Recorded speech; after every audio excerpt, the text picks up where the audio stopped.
Hey guys, Gom4 here, doing another audio commentary as usual.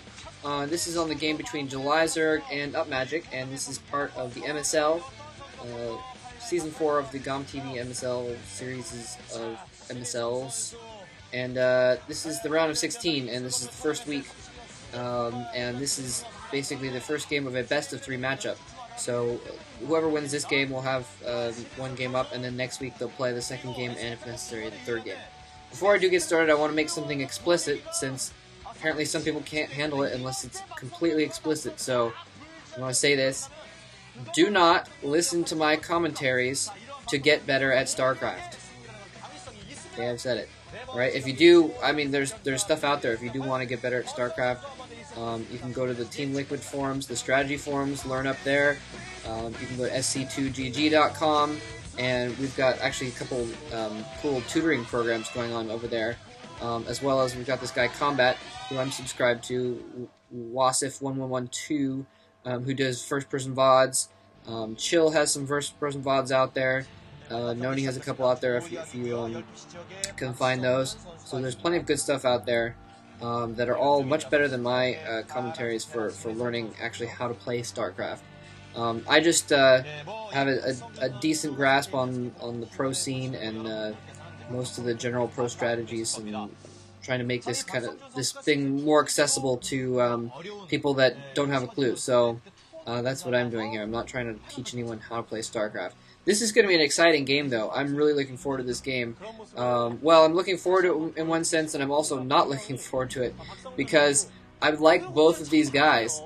I like both of them, and whichever one of them gets out of the MSL, I'm going to be sad for them, honestly. I liked Zodiac for a while now, just because basically when I started watching StarCraft, he was in a kind of a slump. Obviously, Zodiac, one of the very dominant players of a few years ago, and yeah, he's been in. Look, I don't know if it's a complete slump. He hasn't been playing horribly or anything like that, but he hasn't been playing good either. And recently, he's been kind of, almost like a 2 steps forward, 1 step back thing. But he's getting a lot.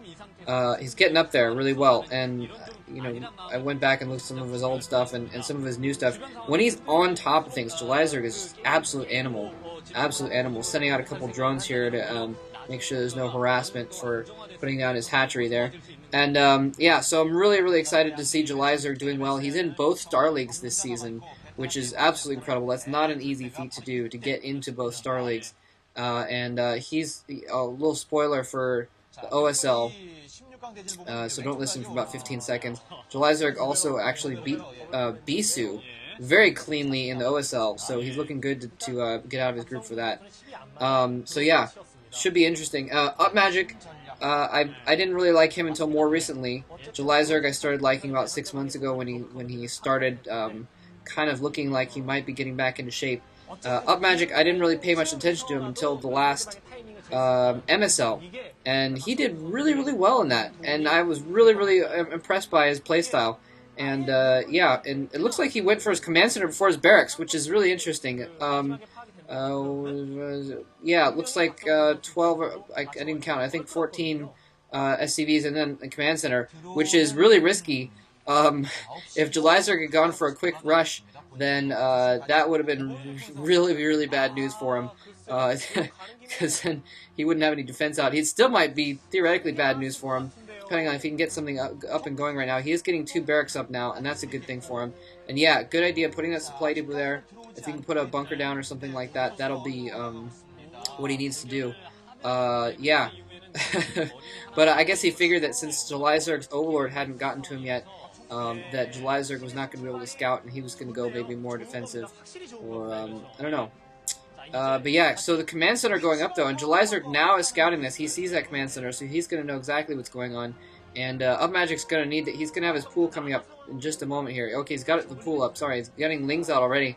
But Zodiac has committed to a lot of economy here. He's just now putting out Zerglings. So if UpMagic can do something here to get a little D up, he's going to be in a good shape, because then it's going to be 2 base versus 2 base basically, and that's going to be good for him. Zodiac is going for that lair pretty quick though. So July Zerg, one of the better Mutalist. I mean, he basically invented the Mutalist Harass.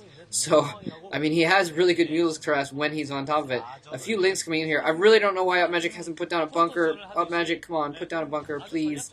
Yeah, he's got a few Marines here. He's pumping Marines out of 2 barracks now. But he's really lucky that July Zerg didn't pump out a bunch of Lings and send in like a dozen Lings just then, because then he might have been hosed, depending on if he could react quick enough to get the SCVs out in time. But anyways, so putting up that academy, getting ready for his Medic Marines and everything, and so it looks like July Zerg has basically opted to not try for any sort of quick ling and take advantage of that. He's just going to try and go for economy also. July Zerg isn't far behind because he was going for economy himself. So yeah, it's not going to be too big. And oh, the SCV gets in, so he's going to be able to see that lair. July Zerg probably getting a Spire up right now. Ooh, I'm not sure if that SCV saw that. It looked like he might have seen it, but if not, July Zerg putting in a really sneaky position there. Oh, UpMagic forgot about his SCV for a second, and July Zerg picks it off. I'm not sure if UpMagic saw that Spire. At the very least, he's got to expect it, so he'll probably be preparing for it anyways.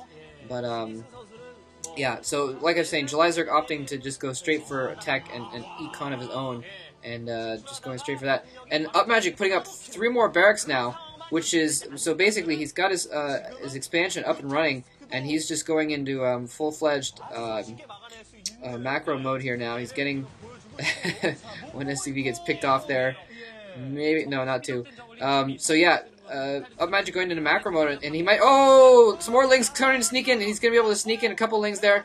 Those Lings aren't going to be able to do a lot of damage, but they're going to be able to get a scout in and kind of see what's going on, and that was really slick of UpMagic there. One SCV finished 1 barracks, and he just threw it right on the other barracks and finished the other barracks also. So UpMagic is going to be able to pump out Marines pretty quickly here. July Zerg has invested a lot in Lings, actually. Looks like maybe, yeah, while his Spire was building, he was building Lings. Not too uncommon here, but UpMagic has his medics out. He has a decent force of Marines here, so he's going to be able to push out, and those Lings are not going to be able to bother him. With 5 racks pumping behind him, he's going to be safe to leave his base there. Oh, especially with a Firebat coming along. That Firebat's going to be able to deal with half the Lings by himself, basically.